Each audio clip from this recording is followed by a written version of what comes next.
안녕하세요. 세상의 지식을 지혜의 꽃으로 아름답게 꽃피우다. 붓다의 웰싱킹 덕원입니다. 오늘 여러분들께 소개해드릴 책은 정목 스님 지음 샘 파커스에서 출간한 비울수록 가득한 해입니다. 어둠에서 밝음으로, 밝음에서 사랑으로 나누는 마음 수련법. 비울수록 가득한 해는 매일의 삶과 싸우고 사랑하고 아프고 꿈꾸는 이들을 위한 마음을 다스리는 법을 알려주는 책으로 머무는 어느 곳에서든 떠날 수 있는 특별한 마음여행으로 안내합니다. 이 책은 힐링캠프 I love in에 출연해 감동을 선사한 정목 스님의 소박하고 따뜻한 명상 이야기를 담아냈습니다. 분노와 우울, 불안을 껴안는 법에서부터 직장인, 청소년, 임산부를 위한 명상에 이르기까지 몸과 마음, 영혼을 성장시키는 명상법과 이야기가 다채롭게 실려 있습니다. 바로 이야기 들려드릴게요. 의미 없는 걱정.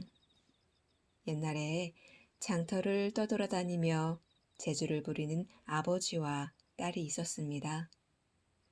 아버지가 긴 장대를 이마에 올려놓으면 딸은 원숭이처럼 날쌔게 장대 꼭대기까지 기어 올라가서 묘기를 부렸어요.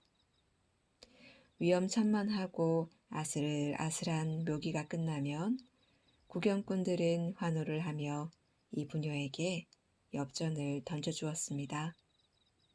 하지만 아버지는 늘 높은 장대에 매달려 위험한 묘기를 하는 딸이 걱정스러웠죠. 하루는 아버지가 딸을 불러 앉혀놓고 말했어요. 얘야, 우리는 서로를 잘 돌봐야 한다. 너는 이 아비를 돌보고 아비는 너를 돌봐야 해. 그래야 이렇게라도 우리가 먹고 살 수 있지 않겠니? 내 말 알아듣겠지? 그러자 딸이 대답했어요. 아버지, 전 그렇게 생각하지 않아요. 우리는 각자 자신을 잘 돌봐야 해요. 아버지는 아버지가 돌보고 저는 제가 돌봐야 해요. 그래야 우리가 먹고 살 수 있답니다. 딸의 말을 이해하지 못한 아버지는 고개를 갸웃거렸어요. 딸은 다시 이렇게 말했습니다. 제가 위에서 고개를 부릴 때 아버지는 오직 아버지 할 일에만 집중해야 해요. 아버지가 아래서 균형을 딱 잡으셔야 저도 마음 놓고 장대를 오를 수 있으니까요. 저 또한 장대에 오를 때는 제 할 일에만 집중할 거예요. 그래야 아래에 있는 아버지가 안전하니까요. 우리가 하는 걱정 대부분은 내 것이 아닌 경우가 많습니다. 내가 어찌할 수 없는 것들은 걱정을 해봐야 아무 소용이 없는데도 마음 한가득 풀 수도 없는 걱정거리를 안고 부정적인 에너지의 소용돌이에 빠져 허우적댑니다. 다 큰 자식의 앞날을 걱정하는 부모님이나 시련의 아픔을 겪는 친구의 일을 마치 자신의 문제인 양 해결하려 드는 사람들처럼 결국 당사자가 아닌 이들이 할 수 있는 것이라곤 걱정하는 일 외에는 아무것도 없으면서 말이죠. 아무리 내 앞에 닥친 문제라 해도 이미 내가 어찌할 수 없는 일이라면 그건 걱정할 이유가 없는 일입니다. 정말 우리가 가까운 사람들의 행복을 원한다면 우리가 해야 할 일은 오직 자신의 행복을 스스로 책임지는 것뿐입니다. 장대 위에 매달린 딸을 걱정하느라 아버지가 자신이 해야 할 일을 놓친다면 아버지의 걱정이 오히려 딸을 위험하게 할 수 있으니까요. 비행기 추락 사고가 났을 때 어린아이를 구하려면 보호자인 엄마가 먼저 산소 마스크를 써서 정신을 잃지 않도록 해야 하는 것처럼 물에 빠진 사람을 구하기 위해서 구조자가 먼저 안전장비를 착용해야 하는 것처럼 누군가를 걱정하고 도우려면 나부터 돌봐야 합니다. 나는 내 일을 잘하고 상대는 상대의 일을 잘하고 그래야 함께 걱정의 소용돌이에 말려 들어가지 않습니다. 두 번째 이야기, 생각의 파동. 바이올린이나 비올라 같은 현악기를 한 방에다 놓고 악기의 줄 하나를 튕기면 가만히 있던 다른 악기도 같은 음정의 현이 함께 공명합니다. 파장의 같은 것들은 함께 공명합니다. 파장에는 저마다 에너지가 있고 우리가 하는 생각이나 말, 행동에도 에너지가 있습니다. 또 모든 에너지는 한 곳에 머물러 있지 않고 흘러갑니다. 혹시 잠을 자고 있는 사람 옆을 가만히 바라본 적이 있나요? 아무런 말도 하지 않고 건드리지도 않았는데 신기하게도 잠을 자던 상대가 몸을 뒤척이다가 눈을 뜨고 왜? 하는 경우가 있죠. 누군가 나를 바라본다는 느낌은 보이지는 않지만 내가 보낸 에너지는 분명히 상대에게 전달됩니다. 우연의 일치처럼 보이나요? 그럼 이런 경우는 어떤가요? 한 공간에서 생활하는 어떤 사람에 대해 내가 부정적인 견해를 가지고 있다고 합시다. 물론 나는 한 번도 그런 생각을 다른 사람에게 말한 적도 없고 상대가 눈치채도록 행동한 적도 없어요. 그런데 시간이 지나고 그와 이야기를 나누어 보면 내가 가지고 있던 불편한 감정을 그도 가지고 있는 경우를 종종 발견합니다. 그를 향해 가졌던 나의 생각, 그 생각은 은연중에 그를 거부하는 눈빛, 태도, 행동을 하게 만듭니다. 에너지가 되어 상대를 자극하는 그것을 아무리 둔한 사람이라 해도 반드시 감지하죠. 굳이 말이라는 표현을 통해 겉으로 나타내지 않아도 마음의 힘이 그에게 생각과 감정을 전달하게 되는 것입니다.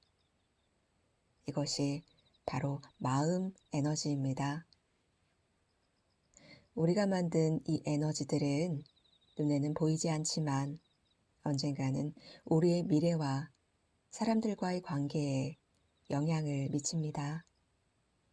우주는 우리가 쏘아 올리는 마음의 에너지를 의식의 CCTV에 남김없이 기록해서 우리에게 되돌려 보내죠. 불가에서는 이것을 업보라고 부릅니다. 업보는 반드시 부메랑이 되어 내게 돌아오죠. 우리의 마음이 내뿜는 에너지의 속도는 빛보다 빠릅니다. 사랑의 에너지를 멀리 멀리 보내세요. 당신이 하는 일 모두 잘 되기를 바랍니다. 이렇게 자주 축복을 담아 기도하면 욕심은 비워지고 마음 창고에 복이 쌓여갑니다. 세 번째 이야기, 기다리면 사라지네. 부처님께서 제자들과 함께 뜨거운 모래바퀴를 걷고 계셨습니다. 길을 가다가 목이 마른 부처님은 제자 아난다에게 말씀하셨죠. 아나나, 내가 지금 목이 마르니 물을 좀 떠오너라. 아까 우리가 왔던 길을 되돌아가면 물 웅덩이가 있을 것이다. 아나는 목마른 스승을 위해 왔던 길을 되돌아가 물 웅덩이에 도착했습니다. 그런데 막 물을 뜨려는 순간 수레 몇 대가 지나가서 물이 흙탕물로 변해버렸어요.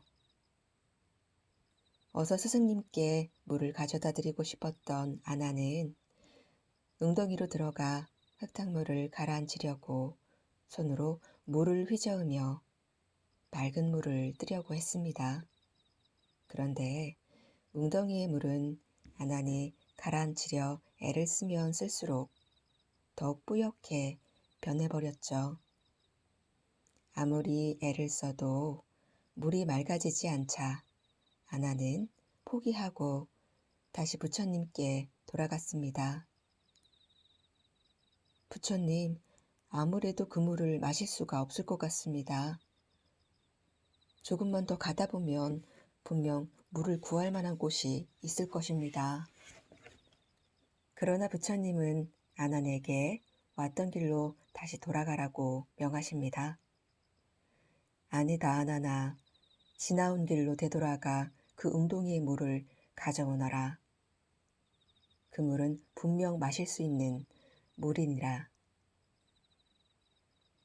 굳이 그 흙탕물을 말씀하시는 스승의 뜻을 알 길 없었던 아나는 고개를 갸웃거리며 다시 그 웅덩이로 달려갔습니다. 그런데 이게 웬일입니까? 조금 전 자신이 그렇게 가라앉히려 애를 썼던 흙탕물이 맑아져 있는 게 아닙니까? 아나는 그제야 무릎을 탁 쳤습니다. 그러고는 가만히 앉아 웅덩이의 물이 조금 더 맑아질 때까지 조용히 기다렸습니다.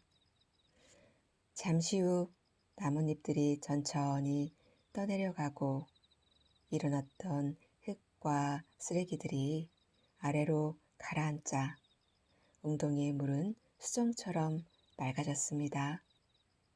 아나는 맑은 물을 떠서 기쁜 마음에 춤을 추며 부처님께 달려갔습니다. 흙탕물을 가라앉히는 것과 마음을 다루는 원리가 다르지 않습니다.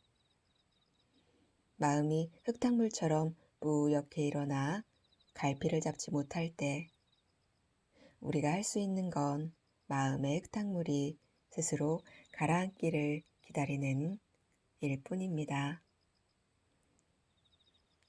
제가 좋아하는 아프리카의 설화 중에도 비슷한 이야기가 있습니다. 연못에 살던 하마가 신나게 놀다가 한쪽 누나를 잃어버렸습니다. 누나를 잃어버렸으니 하마는 무척 당황했죠.